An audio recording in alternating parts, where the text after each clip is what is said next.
Considering the lighting, this works so much well. Okay, as you can see, the face is blurred as the privacy protection is done. So this is the week 7 of my 12-week CV journey. And in this week, I have made face reduction and privacy blur tool.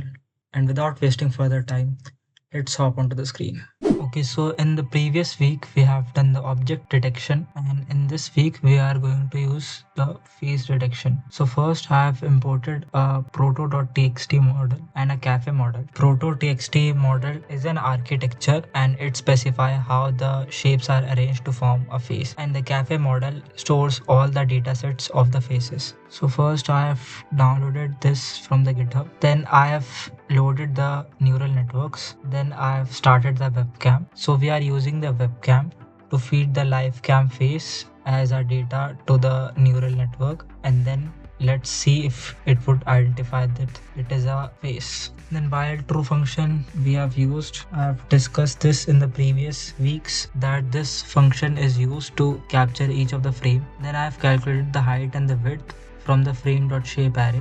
So I have used a blob variable which resizes the webcam frame to 300 times 300 pixels, and this number is the average calculation that the researchers do to find out the values of red, green and blue. So we subtract these values so that we get the most natural result. This blob variable as input and forward this to the AI.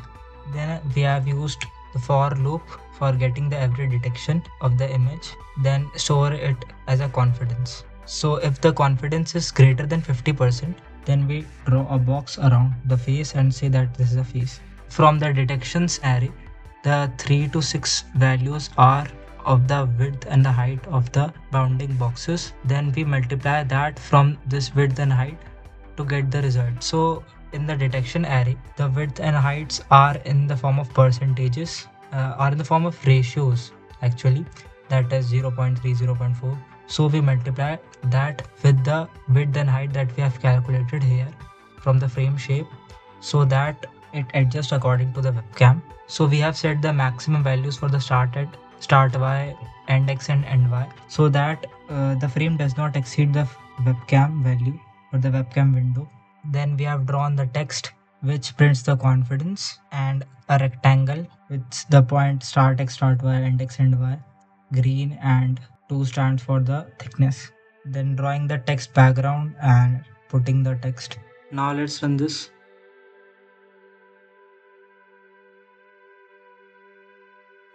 Now let's resolve this issue. So I was using an old function of OpenCV. So let's remove the cafe from ResNet. Now let's run this. Now let's downgrade the OpenCV version. I think that's would fix this. Okay, now it is done. Let's run this.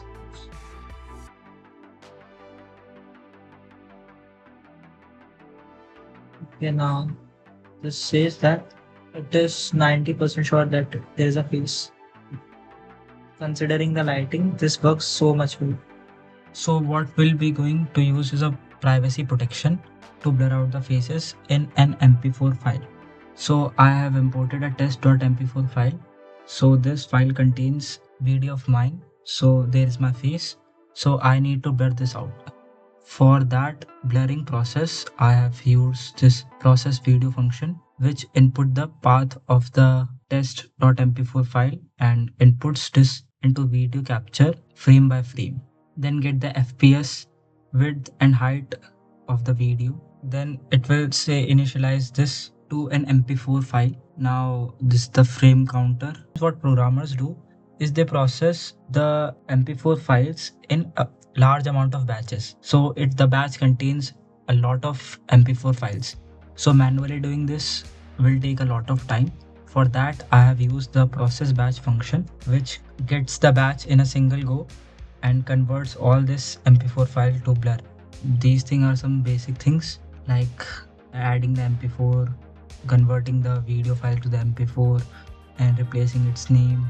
So now here I have used some command line arguments that I can use in the terminal of the VS Code, and using batch CLI process I can process the each batch of the videos.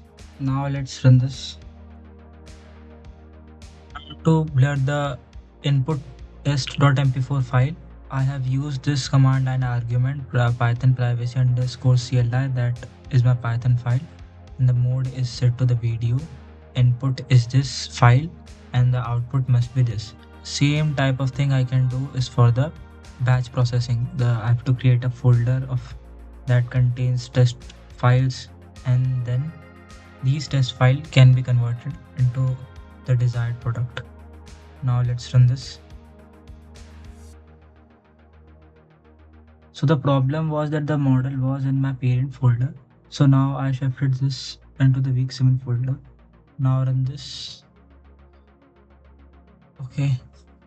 Now let's run this.